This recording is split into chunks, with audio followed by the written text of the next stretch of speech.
ബിനോയ് വിശ്വം ഒരു ഈഴവ വിരോധിയാന്ന് പറയില്ലല്ലോ. ബിനോയ് വിശ്വം ആയതുകൊണ്ട് വി ഡി സതീശനോ മറ്റോ പറയുമ്പോഴല്ലേ ജാതിയുടെ വേർതിരിവ് വരുള്ളൂ. ശ്രീ ബിനോയ് വിശ്വമാണ് പറഞ്ഞത്, വെള്ളാപ്പള്ളിയെ കണ്ടാൽ ഞങ്ങൾ കൈകൂപ്പും, കൈ കൊടുക്കും, ടാറ്റ പറയും, കാറിൽ കയറ്റില്ല. അതാണല്ലോ വിവാദം ഉണ്ടായത്.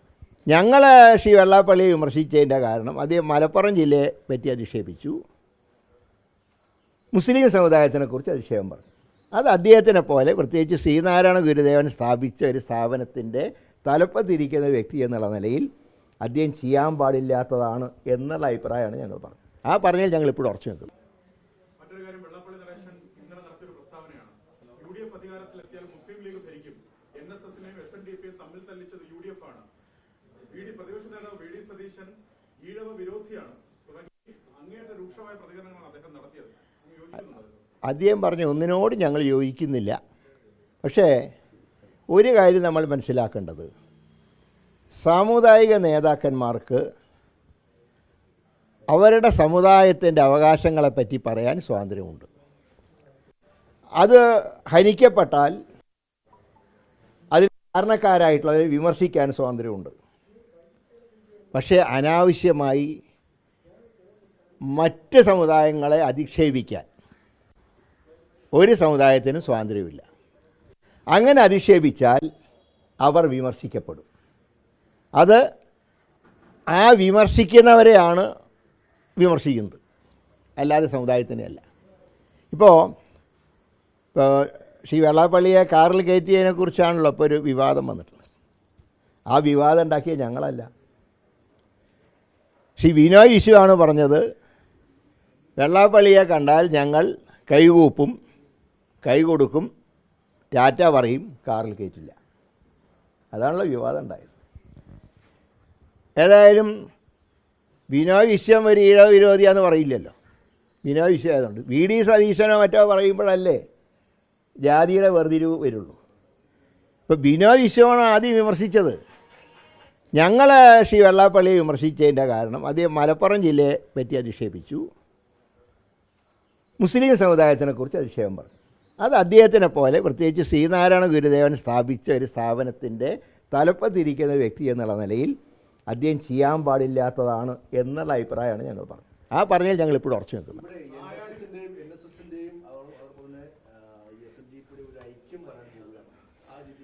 അല്ല, സമുദായ സംഘടനകൾ തമ്മിൽ ഐക്യം ഉണ്ടാകുന്നതിനെ ഞങ്ങൾ സ്വാഗതം ചെയ്യുന്നുണ്ട്. അത് സാമുദായിക സംഘർഷം ഇല്ലാതാക്കാൻ സഹായിക്കുന്നതാണ് ഞങ്ങൾ വിശ്വസിക്കുന്നത്. അത് രാഷ്ട്രീയമായിട്ട് ഞങ്ങൾക്ക് ഒട്ടും ദോഷവും ഉണ്ടാവില്ല. കാരണം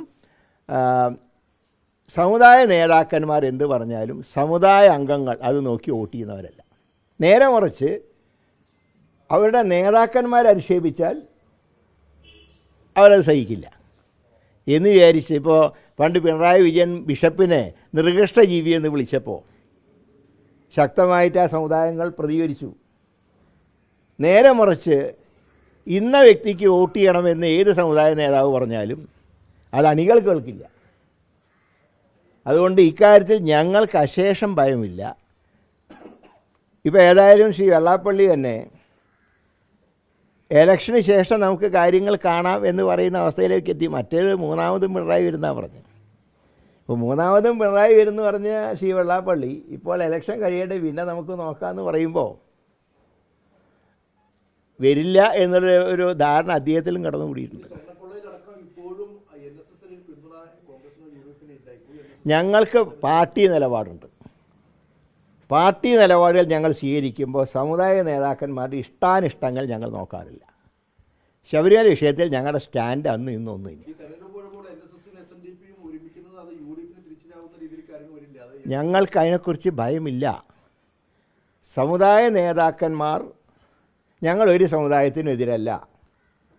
എന്നാൽ സമുദായ ഐക്യത്തിന് കോട്ടമുണ്ടാക്കുന്ന സ്റ്റേറ്റ്മെൻറ്റുകൾ വന്നാൽ ഞങ്ങൾ അതിനെതിർക്കും.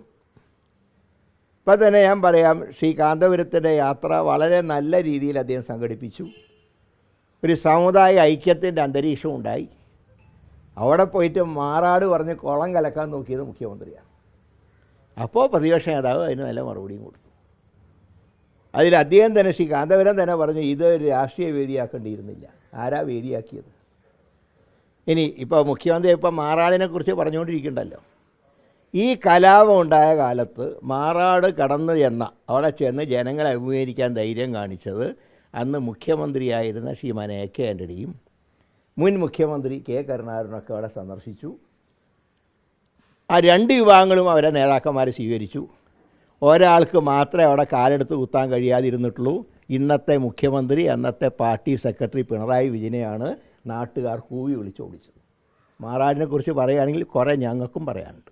സാമുദായിക നേതാക്കൾ പറയുന്ന കാര്യം ജനങ്ങളെ സ്വാധീനിക്കില്ല. കാരണം വെള്ളാപ്പള്ളി ഇന്നലെ പറഞ്ഞത് നായാടി മുതൽ നസ്രാണി വരെ ഒന്നിക്കാൻ പോവുകയാണ്.